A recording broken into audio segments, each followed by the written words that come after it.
Vieni qua, vieni qua, Dimmi, vieni qua. dimmi. Che qua te un pugno di Ripeti ciò che hai detto. un negro africano torna in Africa. Lui non può dire nulla, soltanto aveva voglia di scaricare la mia rabbia su qualcuno. Lui può solo dire questa roba qua, perché niente di particolare. E io con rispetto ho parlato anche con lui.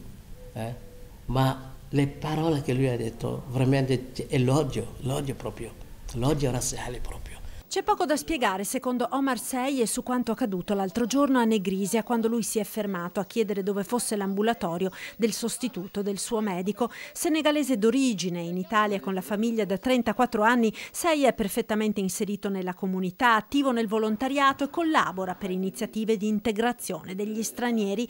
È rimasto profondamente colpito ed amareggiato da quanto accaduto. Un clima pesante, quello che si vive in questi giorni a Ponte di Piave, prima con gli insulti a sfondo razziale nei confronti del ragazzo annegato a Jesolo il giorno di Ferragosto, poi quest'ultimo episodio. Seye ha informato i carabinieri dell'aggressione subita e ora cerca di capire il perché di tanto odio. Forse siamo in tanti, forse sono nuovi arrivati, forse c'è la crisi economica qui, manca il lavoro, forse c'è tante forse, però non è questo.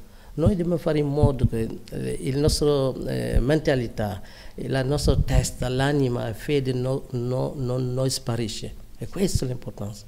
Possiamo perdere tutto, ma questo, se li perdiamo, è finito. Intanto, mentre dalla sinistra, dal mondo dell'associazionismo e della cultura si alza la volontà di far partire da Treviso un manifesto antirazzista contro l'intolleranza, Ponte di Piave non ci sta ad essere bollato come comune razzista. È un gesto che condanniamo con fermezza e quindi massima solidarietà. Questo è un atto isolato.